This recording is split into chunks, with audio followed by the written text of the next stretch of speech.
Welcome to the Weekly Coaches Show. I'm here with head men's basketball coach Travis Williams. Travis, how you doing today? I'm doing great, Mana. How about yourself? I'm all right. Excellent season. You guys finished above 500, 16-3 in conference play.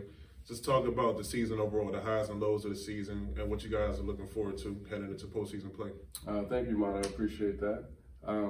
It's just like any season. Coaches they don't prepare to lose, and they want to win everything.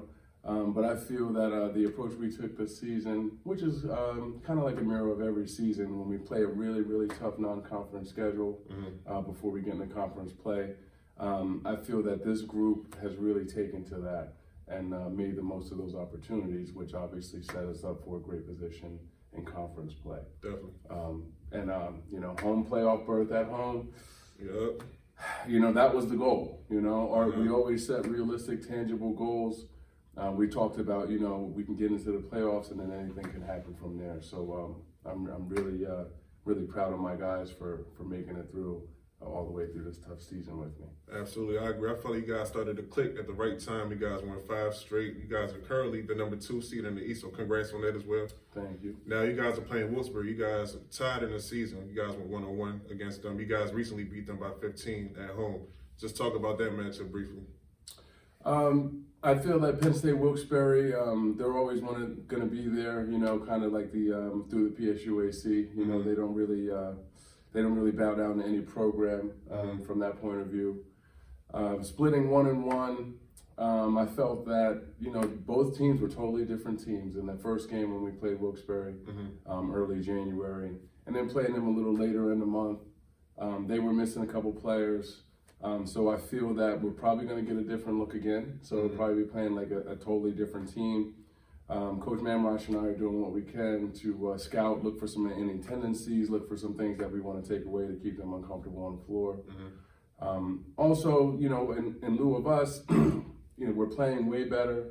Some other guys are starting to contribute in different ways that we didn't anticipate. And I still feel that we're really unscoutable. Obviously you can look at our personnel and our production, but any given night, anybody can have a really big night. Absolutely, next man up mentality, right? Indeed. Absolutely. Indeed. Now, what is the overall goal for you guys in the postseason? Some guys want to win the conference, go to nationals, win nationals. What are you guys looking forward to in the postseason? In the postseason, it's like we got a new life. We have a new season. So we're looking, to obviously take care of business in the PSUAC, hopefully get a national seed so we can play a national tournament and win nationals. I know it's going to be a quick turnover when we get to nationals. I think you play every day.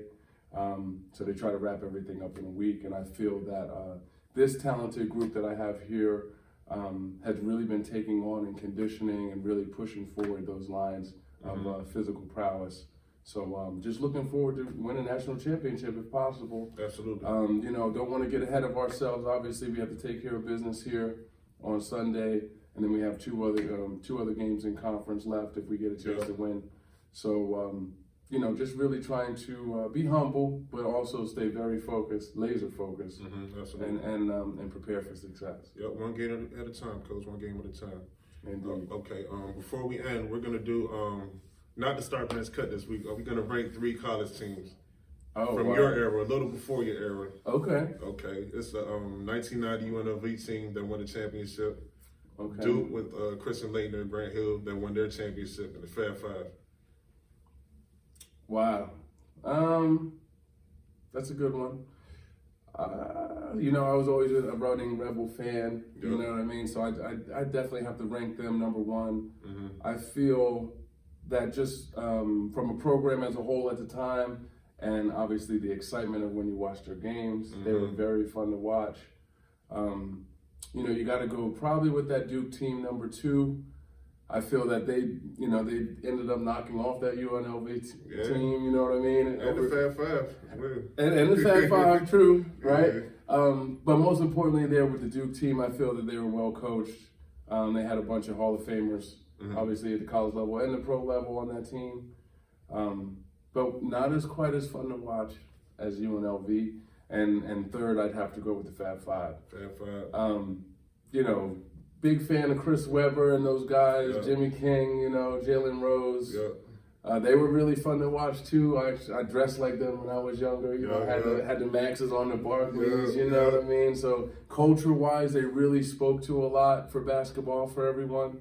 But they get the third ranking there, you know, because they really necessarily didn't get it done. So so I'd have to go UNLV, Duke, and the Fab Five.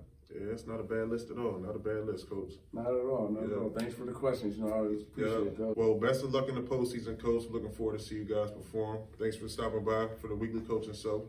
See you next week. It's my pleasure, Mata. Thanks so much. Looking forward to next week. Yep.